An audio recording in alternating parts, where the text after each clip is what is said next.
Hi, we are here to issue an invitation. We would like you to set aside time to pray on the National Day of Prayer on Thursday, May 7th.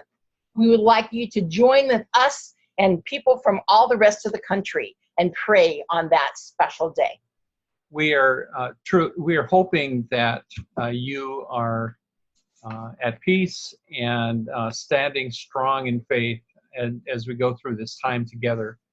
What better time than now to set aside time to pray for our country, for everything that's going on around us here, but beyond us as well, and to pray that God would be glorified and His good and perfect will would be done. So this National Day of Prayer, which happens every year on the first Thursday of May, it's no better time than this year to get together and pray. And there are 3 ways we would like you to join us. First of all, prayer driving. During the day, take a picnic lunch, take your family, and go to one of the 7 places of influence in our area. That would be a church, a place your family goes, a place of education, one of the schools, the government, a business, military, media, and entertainment.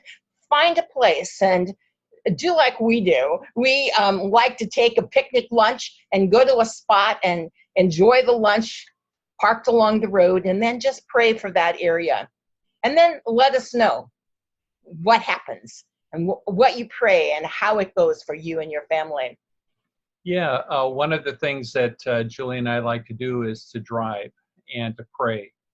We have had days of prayer in the car, just going out, going to various places. I remember we, on one of our drives, we early during the COVID-19 crisis, we covered Rensselaer County in prayer by driving. So it's a cool experience, and we believe that God really answers prayer when we get out there and we put our hearts on the line before Him.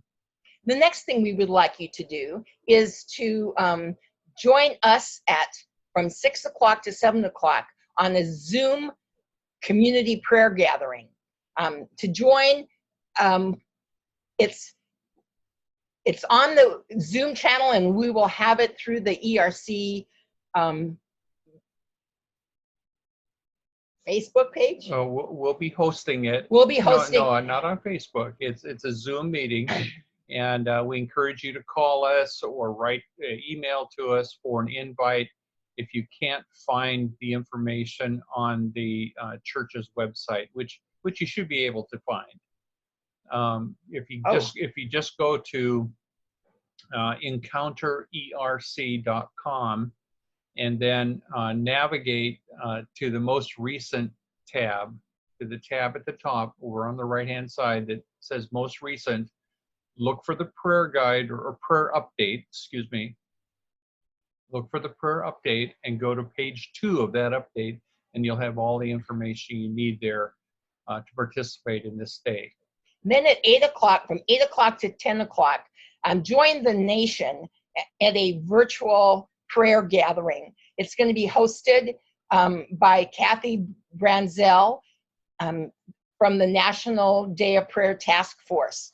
And you can join it. It's a Facebook Live event. So just go to Facebook and look for the National Day of Prayer Task Force. There'll be kind of a weird looking flag logo. And anyway, that'll be really cool because prayer leaders from all across the country are gathering for that virtual prayer meeting. And you'll be able to put in your own prayer in the side panel, on Facebook Live, you can do that. So be a part of that and get your family involved and have fun with that. And what better time to do it than now? We believe that God is sovereign over the affairs of our lives, and He's appointing these days for good and glorious purposes.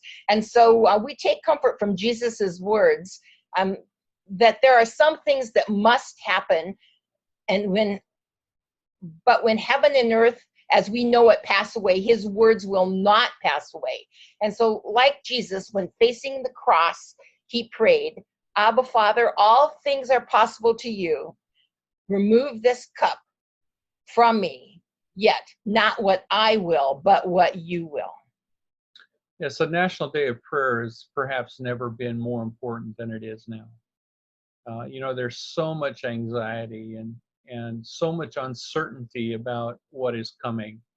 And so Jesus said, come unto me, all you who are weary and burdened down with life, and I will give you rest. That's what Jesus said. And if we really believe him, one of the best ways to come to him is to come in prayer. And to come together is just so much more powerful for engaging our spirit in the ways of the Lord and submitting together to his will. And make sure not to miss this chance to pray God's glory across the earth. As it says in Romans 8:18, for I consider that the suffering of this present time are not worthy to be compared with the glory that is to be revealed to us. God has a plan and he's working it out. So please join us in a unified prayer for America on May 7th during the daylight. Drive, get your family out there, go to your school, go to urgent care, go to your favorite business, go to A courthouse maybe, wherever you can stop and pray for America. Please do that. Maybe along the way you'll also stop at a park or a wayside somewhere and just be quiet before the Lord, because he has appointed this time for us. He's said that it is a day that is holy unto him, and we are to find our joy in him and not to grieve over what we're losing, but to find our joy in him. So let's pray together, expecting God to hear our prayers and see his will done in America and the glory of his name lifted up in hearts. Yes.